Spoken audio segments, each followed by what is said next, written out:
Mana yacu data wa twese turagushimye, izina ryawe nirihimbazwe. Tugushimiye ineza, tugushimiye imbabazi, tugushimiye ubuntu bwawe, tugushimiye urukundo rwawe Yesu nashimwe cyane. Tugushimiye uburyo tugaburira dushonje kubw'ijambo ryawe. Urakoze nukomeze uduhaze ibyiza byo mu nzu yawe mu izina rya Yesu Kristo. Dusengeye abadukurikiye bose Mana kugira ngo ujye ubaha umugisha, umwuka w'Imana ajya avugana nabo, ajya aganira nabo. Ufite byinshi byo kubabwira kuruta uko twebwe tubifite, ni ukuri vugana n'imitima yabo mu izina rya Yesu Kristo, amen. Yesu ashimwe cyane kandi Yesu ahabwa icyubahiro. Abateze amatwi bose mu mpande zose zitandukanye z'isi, Imana ibaha umugisha mu izina rya Yesu. Dukomeje ikiganiro cyacu, dukomeje ubutumwa bwacu Imana dushyize ku mutima muri iyi minsi, kugira ngo tuganire nawe ndetse tuganire n'umutima wacu, kuko natwe dukeneye kwiga, dukeneye kumenya byinshi. Tuganire ijambo ry'Imana, twumve icyo umwuka abwira amatorero muri iyi minsi, twumve icyo Imana irimo ivuga, twumve icyo Imana irimo ishaka ku bantu bayo, twumve uburyo ki Imana irimo ituganiriza.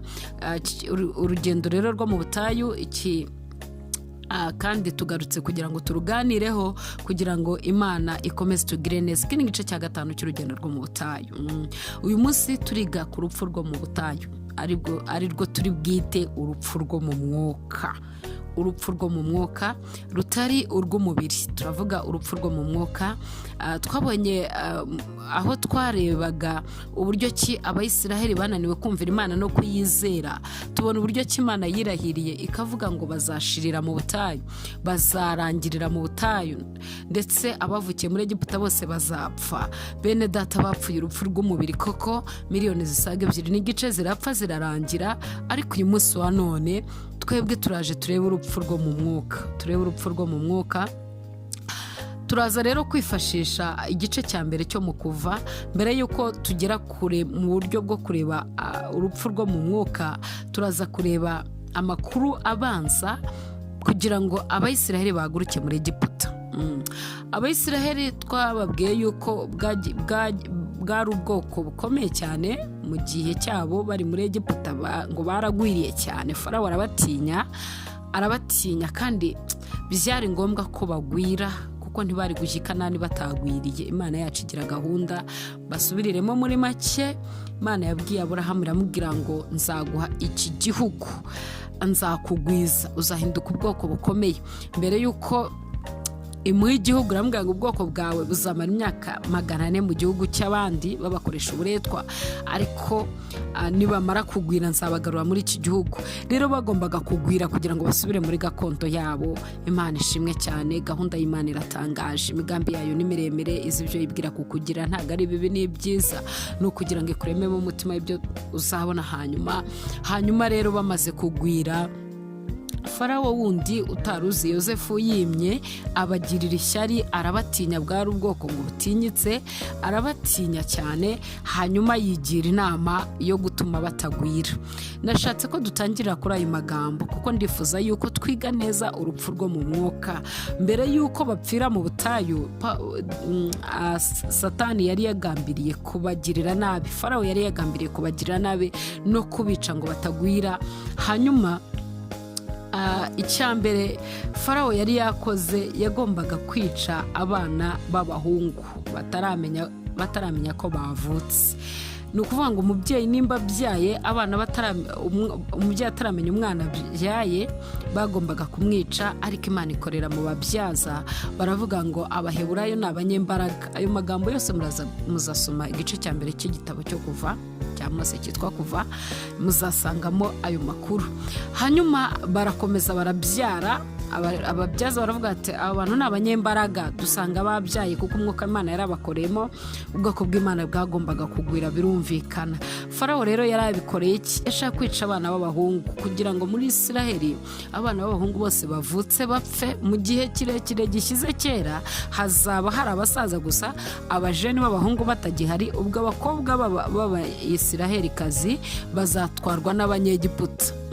Nibatwarwa n'Abanyegiputa, imbaraga za Isiraheli Isiraheli zizaba zirangiye. Ibyo bizatuma batagwira, uzaba ubwoko buvangavanze, ntibazasubirana gakondo yabo.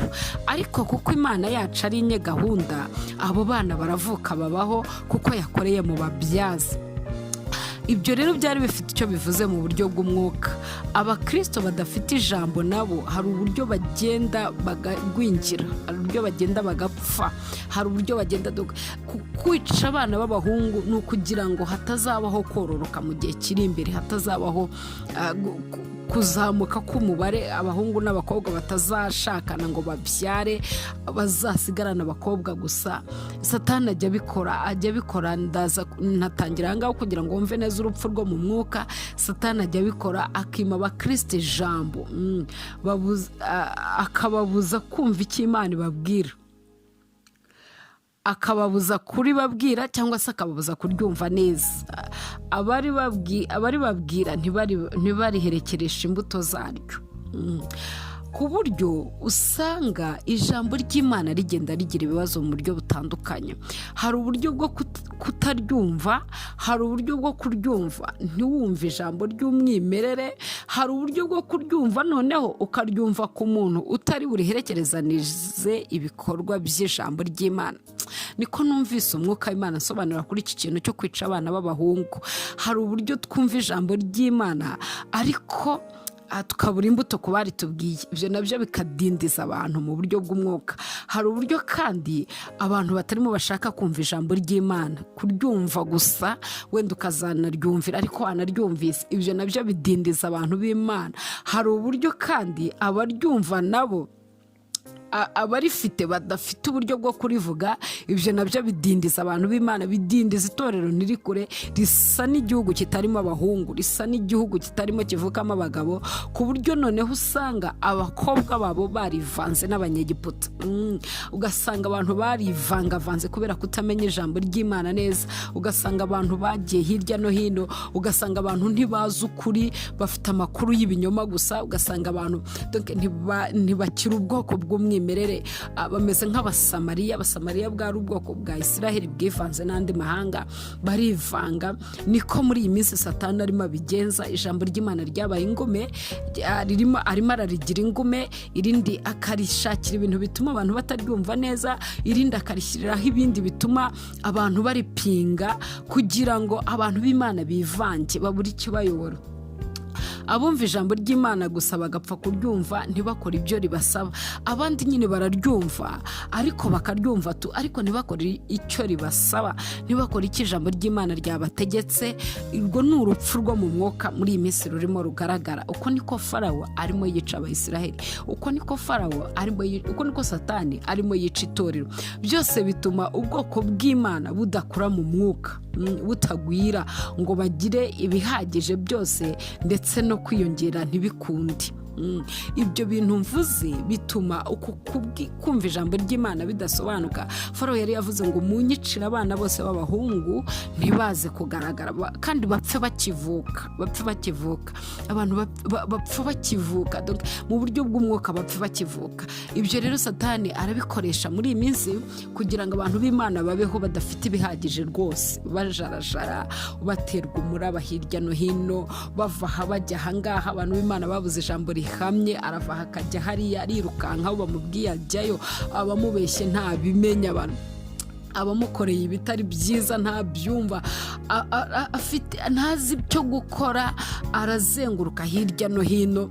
Mbese ntago barimo bagwira mu buryo bw'umwuka, ntago barimo bakura mu buryo bw'umwuka. Kubima ibikoresho rero hari indi strategy Farawo yari afite.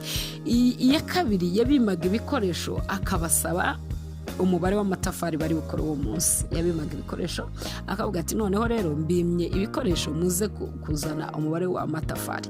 Yagiraga ngo niba bataye batujuje amatafari babasabye.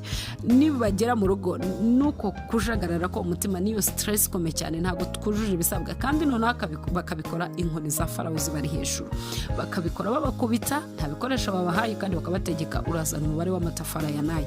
Yarazi cyakoze rero abagabo iyo batahaga babakubise inkoni zari zibari hejuru nta matafari y'abandi bujuje, yageraga mu rugo akavuga ati none se ndabigenza gute? Urumva kugira umwanya wo kubaka urugo byabaga ari ikibazo. Ibyo byatumaga rero ngo Farawo atekereza ko batazagwira, ariko turashimira Imana nyiringabo, haleluya, ntijye kubigenza. Uko Abayisiraheli barushagaho gukoreshwa uburetwa ngo no gukandamizwa no kwangwa, niko barushagaho kugwira no gukwira. Nta kitambika umugambi Imana, ntacyo, nta kibaho, ntacyo, nta na kimwe, nta nicyo uzabona gishobora kwitambika umugambi w'Imana. Barushagaho kugura no gukwira. Imana ishimwe cyane. Ubwo Satani arushaho kugenda yimuha abantu b'Imana ijambo, ubundi baryumva amahwa yisakarindiga ntiri kure, ubundi mbese nk'uko yanigaga abana b'abahungu bataravuka kugira ngo badakomeza kubaho muri Isiraheli ngo ubwoko bugwire, ubundi yaryumva ntakora icyo rimubwira. Uwo ni umukristo w'iyi minsi, ariko nyiringabo Imana ishobora byose iracyari ku ntebe y'imbabazi, iracyahagaze. Hari 7,000 bitarapfukamira Bayali. Niyo mpamvu uko barushagaho kubakandamiza niko barushagaho kugwira no gukwira. Yesu natugirire neza cyane. Babimaga ibikoresho rero bagera mu rugo bagatana niyo stress nako kajagari. Mwene data, muri iyi minsi hari ibintu bikomeye cyane, abantu bafite ibibazo, abantu baragendana kajagari mu mutwe, ibyo utagezeho wabishakaga, ibyo washakaga kandi ubikeneye ntibikunde. Systeme y'isi yubatse uburyo ukenera byinshi cyane, ariko uburyo bwo kubigeraho ari buke cyane. Ugakenera byinshi cyane, ariko uburyo bwo kubigeraho ari buke cyane.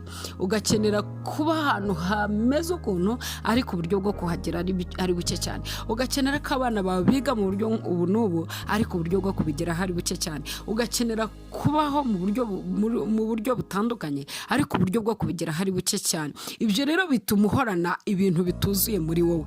Nagombye kuba ndahangaha, nagombye kuba ndi muri inzu, nagombye kuba abana banjye bigaha, nagombye kuba ubushobozi bwanjye bumeze gutya. Ibyo ngibyo utabigeraho rero, kandi systeme yubatse ku buryo igituma bigera hari gikeya, kuko Satani azicyo arimo gukora. Urwo ni urupfu rwo mu mwuka dufite muri iyi minsi. Ndagomba kurya gutya, inzu, kwiga, kwivuza, icyo bigusaba ngo bibone bitandukanye n'ibyo winjiza. Ni ukuvuga ngo uburyo ubayeho butandukanye, donc uburyo wakagombye kubaho butandukanye n'ibyo winjiza, n'ibiza buri munsi, n'ibiza buri kwezi. Ibyo bituma rero buri munsi umuntu w'Imana cyangwa se abatuye isi muri iyi minsi bahora bahangayitse, bahorana ibirarane by'amatafari, bahora bavuga ngo ese tuzabigenza gute, ese bizagenda gute. Ikibazo cya ese nzamerane, buri munsi uhorana ese nzamerane, ese bizagenda gute. Ibyo rero bifite icyo bikora mu buryo bw'umwuka, bidindiza uburyo bw'umwuka. Hari ingaruka rero zabyo. Uhorana imigambi myinshi ariko wananiwe kugeraho. Uhora wibaza, Mana yanjye gusa ndabigenza ne, imigambi yawe ntigerwaho. Ibyo bitera akajagari ko mu mutima, ndetse bishobora kukugeza no kurwara indwara nyinshi zitandukanye zituruka mu kudatuza ku mutima. Stress bitera akajagari ko mu mutima, kwibaza ibitagerwaho, kwibaza ibitagenda. Yesu yaravuze ngo ntimukiganyire mwibaza uko ibintu bizaba bimeze ejo, kuko abejo baziganyira iby'ejo. Umunsi wose ujyana n'ibyago byawe. Nanjye mbikubwira uyu mugoroba, ntukiganyire wibaza uko ejo uzaba umeze, ejo nzaba meze n'ejo nzaba meze n'ejo nzaba meze. Abazaza ejo nabo baziganyira iby'ejo, kuko burya buri munsi ujyana n'ibyago byawe. Imana yacu nitugire neza cyane. Bamwe bahitamo kwiyahura, abandi bagahitamo kuba mu gahinda gakabije, abandi bakigunga kuko bumva ko ntacyo bamaze mu isi, n'ibindi byinshi cyane bitandukanye. Bumva ko ntacyo bamaze mu isi, kandi ibyo ngibyo birahari no mu bantu b'Imana, birahari no mu bakirisitu. Mwene data unteze amatwi, nuza kwiyumvamo uhindukire. Urwo ni urupfu rwo mu mwuka, n'ibimenyetso byo gupfa mu mwuka. Ibyo ni ibimenyetso bikomeye cyane byo gupfa mu mwuka. Uhorana mu buzima nta gihe cyo kwiyitaho ufite. Uhora mu buzima nta gihe cyo kwiyitaho ufite. Nimba abantu barazaga babimye ibikoresho, babategetse umubare w'amatafari ntibayarangije, nimba bageze mu rugo n'izo nkoni n'iki, baratekereza ejo nidusubiraho zatubaza impamvu tutabirangije. Nabo ntibafite kwiyitaho, ntibafite kwiyitaho, nta mwanya wo kwita ku muryango wawe. Ibyo rero bituma nanone haza ikibazo mu miryango, ingo zisenyuka ari nyinshi. mu buryo bukomeye, kwangirika kw'abana, bamwe bakishora mu biyobyabwenge abandi bakabazama iwabo. Kubera iki? Ntago abantu bafite umwanya wo kwita ku ngo zabo, abantu ntago bafite umwanya, abantu ntago bafite umwanya wo gusenga, abantu ntago bafite umwanya wo kubana n'Imana, abantu ntago bafite umwanya wo kuba mu ngo zabo, abantu bahorana ibitarangira, bahora birukanka nyuma y'ibi. Ntago nkubuza kwiruka gushaka ubuzima, ntago mbikubuza, ariko ndagira ngo nkubwire ngo ukeneye kwicara ugatuza ugasenga Imana, ukayibaza ngo mbese Mana urashaka iki? Urashaka ko nkora iki? Urashaka ko bigenda gute? Ni iki gituma bimeze gutya? Igihe cyose uzabura umwanya wo kubana n'Imana, igihe cyose uzabura umwanya wo gusenga, ukabura umwanya wo kubana n'umuryango wawe, ukabura umwanya wo kubana n'urugo rwawe, ugasanga abana bawe barakwibagiwe, inshuti zawe ntizikikwibuka, haba harimo ikibazo. Ukeneye gusenga, ukeneye kubaza Imana ngo mbese Mana n'ubu buzima n'ubu washatse ko mbaho, kubera kubura igihe cy'ababyeyi, kubera kubura igihe cy'ababyeyi, kuko bahora mbese bari mu bibazo bitandukanye. Abana bagenda bagira ibibazo bitandukanye, umubare w'amatafari wabaye ibibazo ku babyeyi, bigira ingaruka ku bana. Yesu natugirire neza cyane, kuko Farawo yarazi icyo arimo gukora. Ndagira ngo mbabwire ngo muri iyi minsi, uburyo iyi si yubatse nayo izi kirimo gukora. Uragomba kwibaza ngo mbese Mana urashaka ko nkora iki muri iyi minsi ikomeye, iminsi dukeneye ibintu ariko tudafite uburyo bwo kubigeraho. Ndagira ngo mbabwire ngo ntago ari wowe wenyine udafite uburyo bwo kubigeraho, n'abandi bibwira ko bakiza cyane, n'ababwira ko bafite ibintu bibarenze, bafite impamvu nyinshi zituma bagira ibirarane by'amatafari, nabo bafite impamvu nyinshi zituma bagira stress y'ubuzima, bafite impamvu nyinshi zituma ukeneye kubana n'Imana. Iyi si buriya ifite ibibazo byinshi, ariko ndagira ngo nkubwire ngo Yesu niwe gisubizo. Ntabwo uzagera uhaza kwifuza kwawe, Yesu niwe uzahaza kwifuza kwawe. Uzi icyo ukeneye gukora? Ukeneye kwiga kunyurwa mu izina rya Yesu. Haleluya. Ntabwo uzigera uhaza kwifuza kwawe, ni ukuri. Yesu niwe uzaguhaza, kuko afite ibihagije mu kuboko kwe, ahubwo ukeneye kwiga kunyurwa. Ntabwo nkubwira ngo ntuzifuze wenda ngo ujye ati ntabwo oya, uragomba gutera imbere, uragomba kujya imbere, uragomba kwavansa, uragomba kubyuka utekereza gahunda y'urugo rwawe uko biri bugende, ariko imigambi yawe yose igomba gusohozwa n'Uwiteka Imana ishobora byose. Mwene data waba unteze amatwi, ukirijwe cyangwa udakijijwe, ukeneye Imana ngo iyobore ubuzima bwawe muri iyi si yubatse ku buryo ukeneye byinshi ariko ufite bikeya ku byo wari ukeneye. Icyo ushaka kugeraho ntukigeraho, kuko hari uburyo Satani arimo yica abantu mu buryo bw'umwuka. Ibirarane by'amatafari bituma umuntu atoroka mu mwuka no mu mubiri, agatoroka agahunga, akumva rwose wapi, wamubaza ati se bitewe uri muri abahe muri iyi minsi, ahubwo ati muri iyi minsi rwose mfite ibibazo bitandukanye, muri iyi minsi ntabwo ndi kuboneka. Ibyo bintu rero bituma umuntu atanororoka mu mwuka. Ntufite umwanya wo kubwira abantu ijambo ry'Imana, ntufite n'icyo kubabwira, nawe ubwawe ntufite no gusenga, ntagira umwanya wo gusenga, ntagira umwanya wo gusoma ijambo ry'Imana, guterana n'abandi bigenda bibura buhoro buhoro, uko mu bwago bwati ndi bize. Uko n'ukuntu umuntu agenda apfa mu buryo bw'umwuka. Nabitangiriye kuri gahunda Farawo yari yaratangiye rata yo kuburizamo umugambi wo kororoka kw'abana ba Isiraheli, kugira ngo nawe wumve yuko muri iki gihe bishobora kugushyikira. Uyu ntayoborwa n'umwuka rero, umuntu uteye atya tuvuze uri mu kajagari kameze nka kariya Farawo yashyiragamo abayisiraheli, ntayoborwa n'umwuka wera, ko ntagira igihe cyo kuwumva, ntagira igihe cyo kumva icyo Imana imubwira, ntagira igihe cyo kumva umwuka wera icyamuyoboramo, ntagira igihe cyo kureka Yesu ngo afate urufunguzo ari we uyobora ibintu bye byose. Ahora yibwira ko ashoboye. Twarimo twiga umutima wa kamere. Umutima wa kamere uhora wibwira ko ushoboye ibintu byose, ntiwemerera imbaraga z'Imana ngo ziyobore gahunda ze. Ntibijya bibaho namba. Rero turasenga Imana kugira ngo igukure muri ako kajagari mu izina rya Yesu. Turasenga Imana. Ubundi ninde wakubwiye ko ibintu byose mu isi uzabikora? Nkeneye gukora kiriya, nkeneye gukora na kiriya, nkeneye gukora na kiriya, nkeneye gukora na kiriya. Uri umuntu umwe. Ntago ibintu byose mu isi none byageza nyuma ugasanga wapanze gahunda zirenze ubushobozi bwawe. Niwe ushobora kwipangira ukavuga ngo hamwe n'Imana, Mana Nyiringabo ndakwinginze mfasha muri iyi migambi, ndapanga iki ngiki. None schedule yawe iri full, iruzuye, nta kintu na kimwe ushobora gukuramo ngo gikunde, none bikarangira wenda ugeze nimugoroba byose utabishyizemo, hari ibyo utashize mu bikorwa, ukarya muvuga ati bira ntago byuzuye, ushobora kuba wapanze byinshi. Subira mu mipango yawe urebe igituma ugira stress, subira mu mipango yawe urebe igituma Farawo aguteje akajagari, atuma ibirarane by'amatafari byongera iwawe. Subira, ushobora kuba waripashije muremure, ushobora kuba warubatse inzu ahantu kure cyane utaranagera mu buryo bw'imitekerereze, ushobora kuba waribwiye ibirenze ubushobozi bwawe, hanyuma Satani akaguhoza munsi y'akajagari ku mutima, akaguhoza munsi y'ubwoba, akubwira ngo nta nubwo bizagira narwe, ntabakubwiye ko ibintu byose uzabirangiza mu isi inshuti yanjye, ngo uhere mu gitondo upanga. Ntabwo ndimo nkubuza gukora gahunda y'ubuzima, gahunda y'umunsi,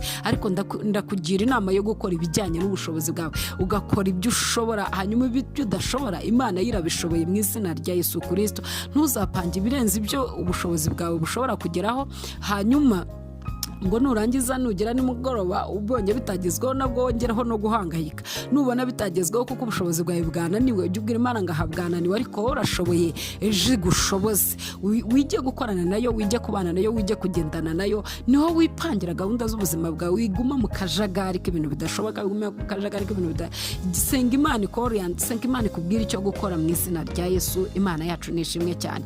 Kuvuka kw'abana rero b'abahungu bavutse bagashyirwa mu ruzi, Farawo yari yabikoze azi icyo agiye gukora, nabwo yagira ngo yice abana b'abahungu, noneho yari yeruye abici, nubwo bavutse bababonye noneho abici. Ubundi yabicaga bataragaragara, yabiciraga iyo kure, ababyeyi babo bataramenya ko havutse umwana w'umuhungu, akavuga ngo mu mwica akivuka shifura na puwa barabyanga.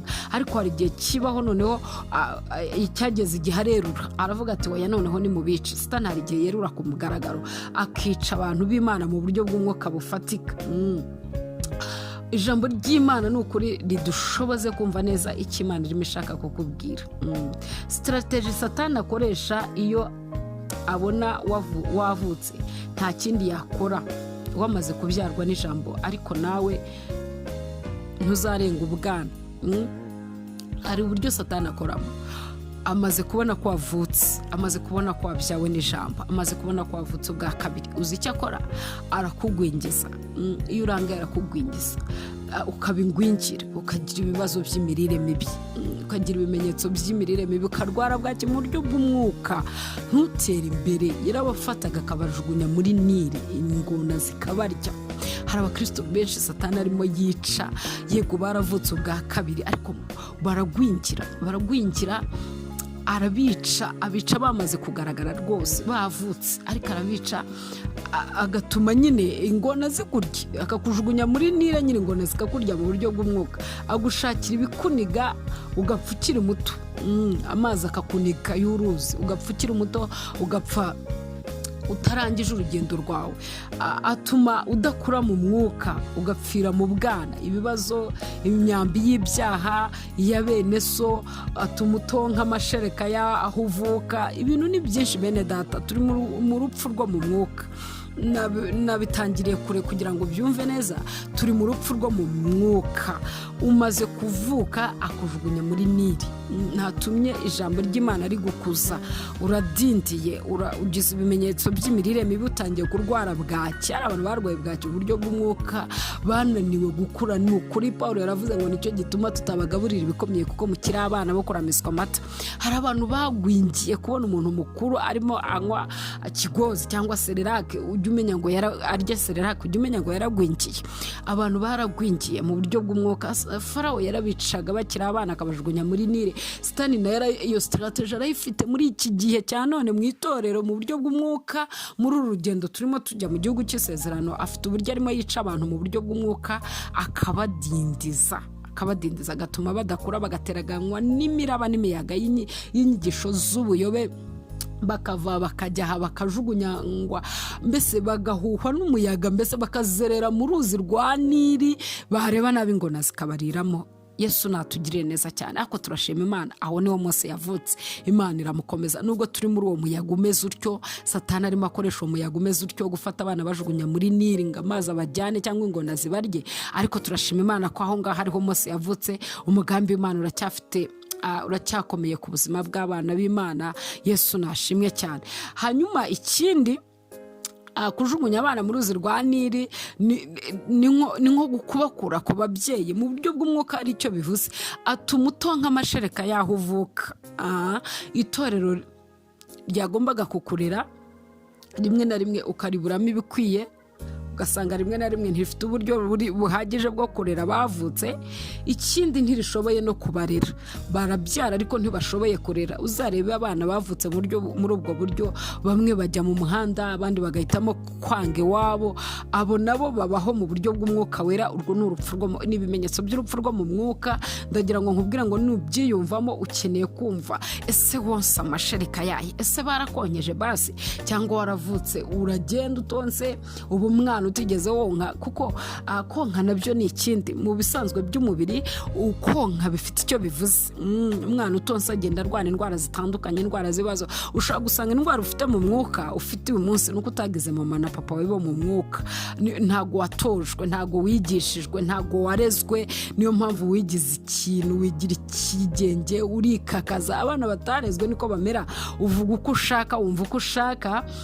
Satani nayo ni strategy afite yo gukuraho abana babo, kubakura ku babyeyi. Ariko Imana ishimwe cyane, turashima Imana ishobora byose ko hari ukuntu ijya ibigenza ikatugirira neza.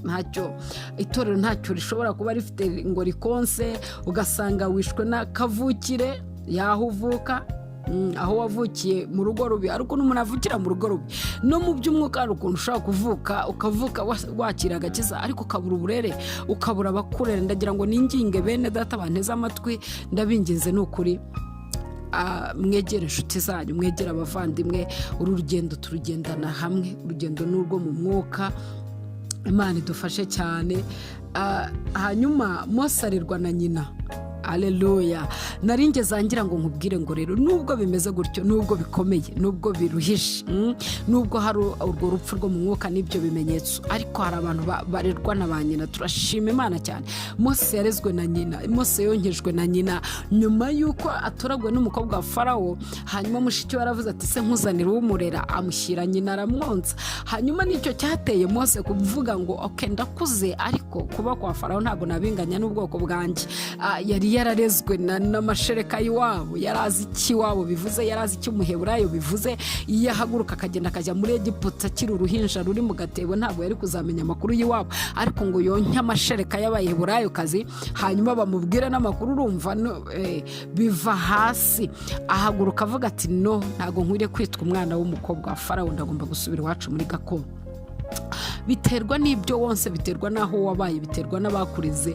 Urwo rupfu ruri gupfa wasanga bitewe n'amashereka wonse. Ariko ndakwinginze mwene data, kugira ngo uhindukire unibaze nimba koko utafite ibimenyetso by'urupfu rwo mu mwuka. Waba warongeye ku bibero by'abandi, by'abahe babyeyi. Ese bari beza?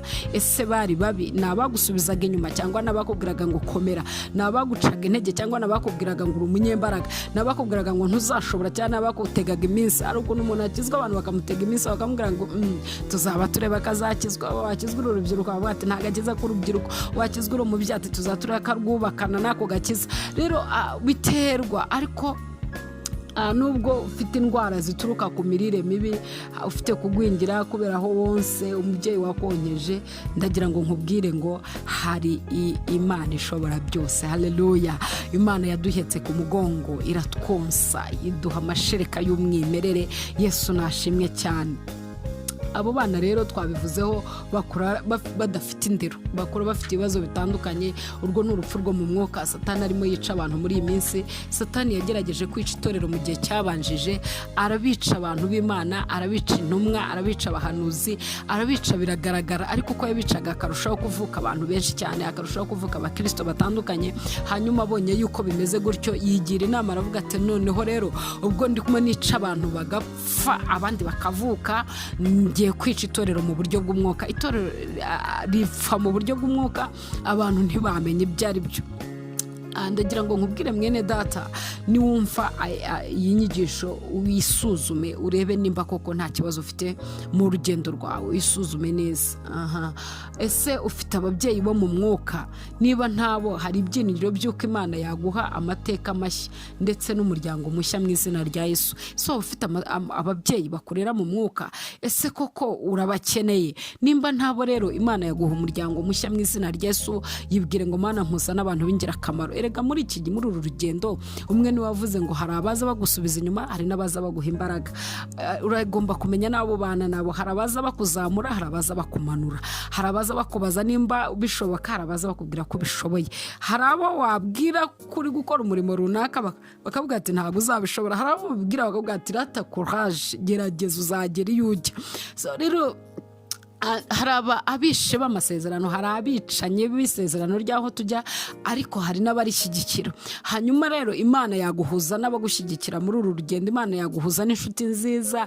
Ese inshuti zawe mubanye ni inshuti ki? Niba utaragize umuryango wo mu mwuka, ababyeyi, uyu munsi bwira Imana ikwigisha uko wowe waba mama papa w'abana benshi mu mwuka.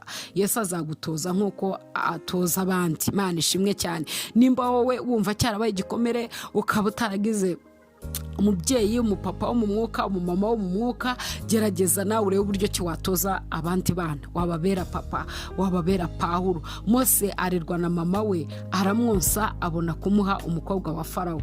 Mose arerwa mu bwoko bwe, yigishwa iby'iwabo. Ni ukuvuga ngo abantu bakeneye kwigishwa n'abababanjirije, n'abazi icyo Imana yacu irimo ikora. Ariko ndagira ngo nkubwire ngo nubwo waba utagera kuri iyo level, ugere kuri abo babyeyi, Imana yiteguye kukubera umubyeyi, kandi nawe ukakwigisha uko utoza ba Timoteyo.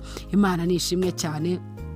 Twagira ngo turebe, ese koko Farawo yashatse kwica Abayisiraheli mu buhe buryo? Ese kubera iki yari yakoze buriya buryo? Kandi dusanze Satani ajya bukora mu itorero, ajya bukora mu bantu b'Imana muri iyi minsi. Imana yacu nitugirire neza cyane, kandi Yesu nadukomeze. Urupfu rwo mu mwuka rero rubaho, urupfu rwo mu mwuka rubaho, kandi birashoboka.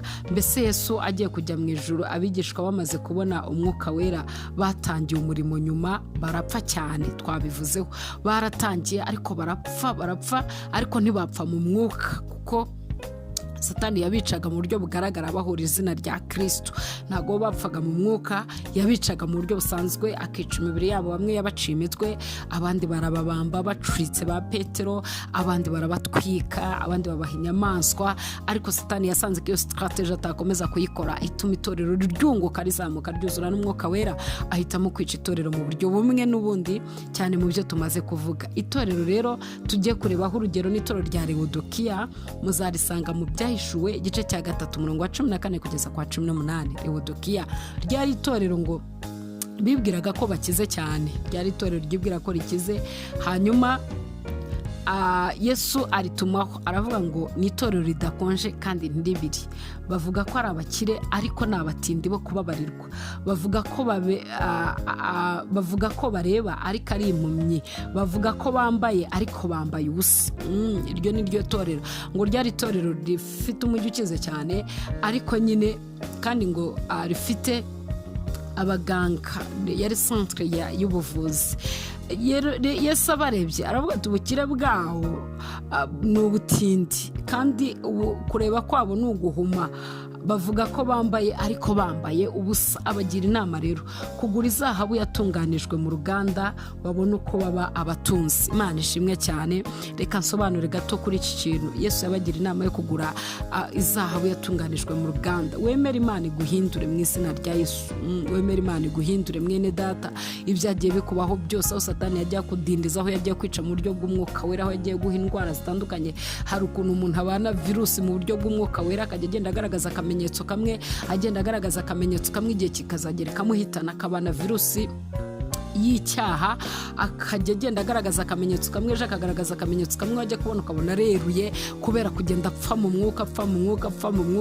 Uragenda upfa mu buryo bw'umwuka, ndagira ngo nkubwire ngo Yesu hari icyo arimo gushaka, aravuga ati nyemerera ngo uhindure, yabwere udukira bwa ngo ntibakonje kandi ntibabize, bavuga ko ari abakira ariko ari abatindi wo kubabarirwa, bavuga yuko bareba ariko ari impumyi, bavuga ko bambaye ariko bambaye ubusa.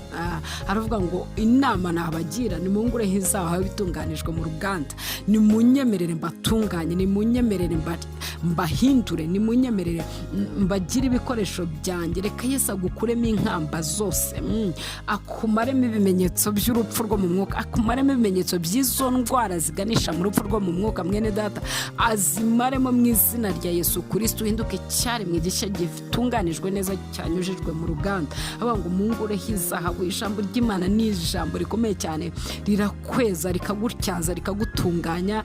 Yesu akakugirira neza, akumaremo kamere yawe, akumaremo inkamba, agutunganye akoresheje umusaraba, akoresheje ijambo ry'Imana. Umusaraba rero ni ibibazo bitandukanye agenda kunyuzamo kugira ngo uhinduke, akoresheje ijambo ry'Imana. Umwuka urakuyobore muri urwo rugendo, numugureho izahabu bitunganijwe mu ruganda mu izina rya Yesu. Ndakwinginze nshuti yanjye, wowe uteze amatwi iri jambo, emerera Yesu akugurishe izahabu bitunganijwe mu ruganda, emerera guhindure mu izina rya Yesu Kristo. Hanyuma ubone kuba umutunzi w'ubugingo, ubone ko umutunzi w'ubugingo. Wikibeshya ubutunzi utabufite, wikibeshya ko utunze kandi udatunze, wikibeshya ko udasanzwe. Yigeze anyura ku giti cy'umutini akibona amababi, arangije arakivuma, aravuga ati nje gushakaho imbuto ndazibura. Mu minsi ishize turimo tuganira ikiganiro, twaravuze ngo abantu bavuga ibyiza by'igihugu bajyamo ariko bagiteye umugongo, bigisha ko ari icyabera kandi kwera byaranze, bigisha ko ari icy'abakiranutsi kandi batakiranuka ngo bikunde.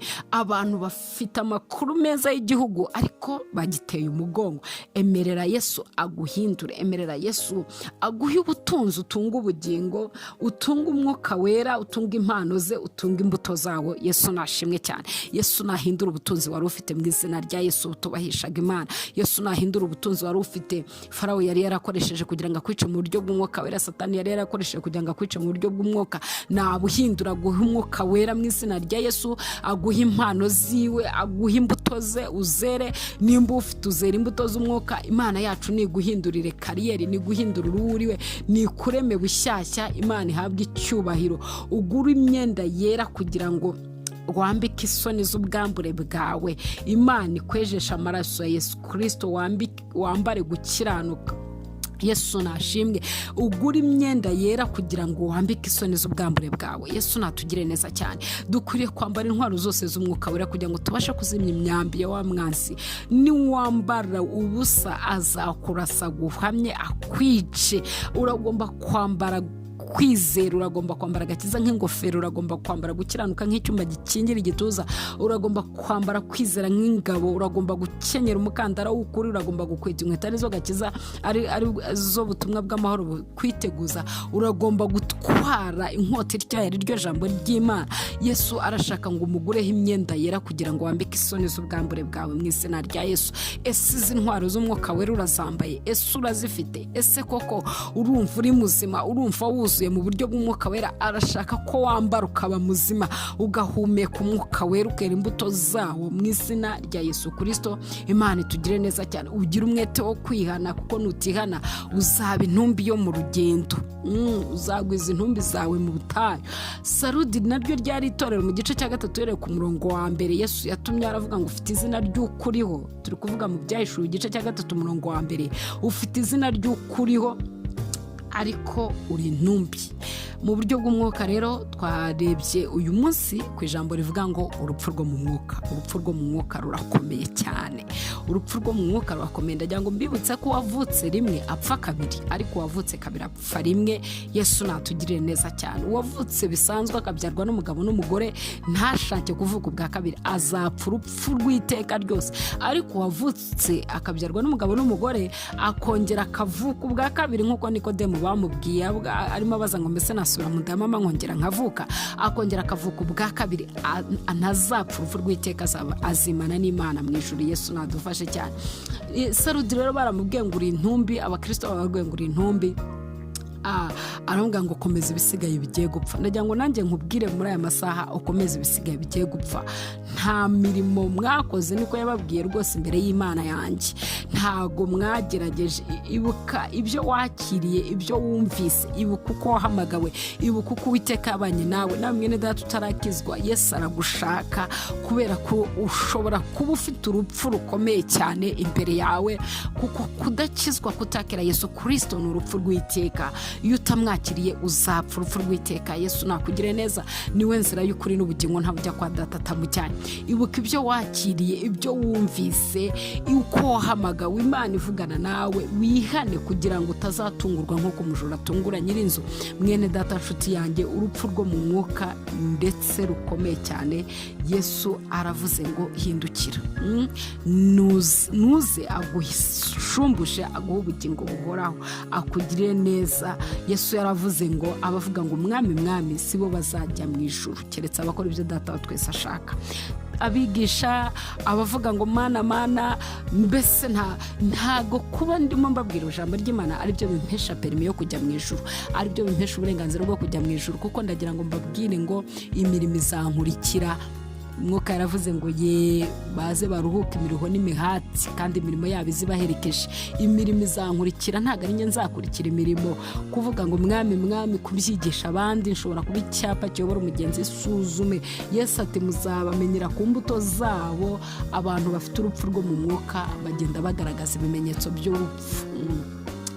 Amakuru y'umutini twayavuze. Yesu natugire neza cyane. Icyo uri cyo ntago kiguhesha yuko wakinjira mu bwami bwo mu ijuru, kereka gukora ibyo data wa twese ashaka. Waba uri umuvugabutumwa, waba uri pasiteri, waba uri umudiyakoni, waba uri umwarimu, yemwe ufite imirimo myinshi itandukanye, uvuga ati ngewe ntahari ibintu birazamba, ndahanura, nderekwa, nsengera abantu bagakira, nsengera abarwayi mbakoraho bakagwa, ukora ibitangaza. Isi yose yaragutangarije, mbese abantu bose bazi kuri uri igitangaza. Ndagira ngo nkubwire ngo nimba udakora ibyo data wo mu ijuru ashaka, ntabwo ushobora kuzagera mu bwami bwo mu ijuru. Ufite urupfu rwo mu mwuka, ufite izina ry'ukuri hari kuri intumbi. Niko ijambo ry'Imana ryatubwiye. Inshuti yanjye, ntabwo ari ikibazo cyo kuvuga nabi, ahubwo niko ijambo rivuga. Ufite izina ry'ukuri hari kuri intumbi. Icyo uri cyo cyose, icyo waba ukora cyose, uragomba gukora ibyo data wo mu ijuru ashaka. Uragomba kumvira umwuka wera, uragomba kuyoborwa nawo, uragomba kwera imbuto z'umwuka wera mu izina rya Yesu. Byose ntago bigize icyo bimariye isi. Kuba uri umuntu ukomeye isi yose itinya, ikigize icyo kimariye isi nuko ukiranuka, ukera imbuto zikwiriye abihannye. Bifasha abari mu isi bose gukunda Kristo. Ijambo ry'Imana avuga ngo ubwami bwawe buze, kandi nitwe tubuzana mu isi. Ndakwinginze mwene data, uyu mugoroba utekereze uko ubanye n'Imana mu buryo bw'umwuka. Ese uracyari muzima cyangwa ufite ibimenyetso by'ukuri mugenda upfa buhoro buhoro? Ese urumva ugikomeye mu mwuka wera cyangwa warapfuye ntiwabimenya? Uri intumbi, ufite izina ry'ukuri ariko wararangiye. Ukeneye kumenya ko imirimo atari izakujyana mu ijuru, ahubwo ni wowe uzajya mu ijuru, imirimo ikaza iguherekeje. Banza witunganye, hanyuma ukora imirimo y'Imana. Banza ushaka Imana, hanyuma numara kubona Imana, Imana ikugire neza. Hari abantu baza ku Mana baje kwishakaho imirimo n'ibitangaza, bakeneye ikiganza cyayo ko gikora, ariko badakeneye nyiracyo. Imana idufashe cyane. Ku nyungu zawe bwite ushobora kuza kwinjira mu nzu Imana, barambwiye ko itanga imigati, barambwiye kugira gute, barambwiye kirinda, ariko ndagira ngo mbwire ngo haleluya, ukeneye nyiri imigati kuruta uko ukeneye imigati. Ukeneye Imana nyiringabo, ukeneye ubushobozi bwayo, ukeneye kubana nayo urupfu rwo mu mwuka. Nusoma neza uzasanga nimba koko uracyariho cyangwa ufite ibimenyetso. Hari ibintu bibiri bikomeye cyane. Hari ukuba ukiriho ariko ufite ibimenyetso byerekana yuko uri gupfa mu mwuka wera, utangiye kugaragaza ibimenyetso bya virusi ufite. Hari n'ikindi kuba uri intumbi nubwo wibwira ko ufite izina ry'ukuriho.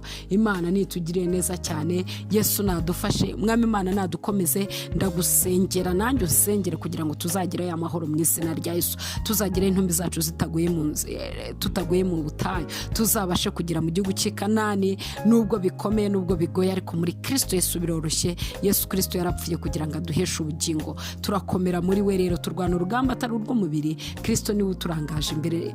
Nkunda kubabwira ngo muri Yesu biremera, ibidashobokera abana b'abantu byose birashoboka. Uvuga se Mana, uru rupfu nzarwikuramo nte? Se ibimenyetso bya virusi nangiye kubona, ese koko ndatangira kubona ndimo nsubira mu busambanyi, ndimo ndabona ntangiye kubona nsubiye mu bujura, ndabona ntangiye kubona nsubiye mu bwanzi ntakibabarira, nsubiye mu bwicanyi kera narabwihariye, ndi kubona ngaragaza ibimenyetso by'urupfu rwo mu mwuka. Ariko ndagira ngo nkubwire yuko amaraso ya Yesu arahanagura, areza, hahirwa abafurira ibishura byabo mu maraso y'umwana w'Imana Yesu Kristo, kugira ngo bazemererwe kwegera ya ntebe y'Imana.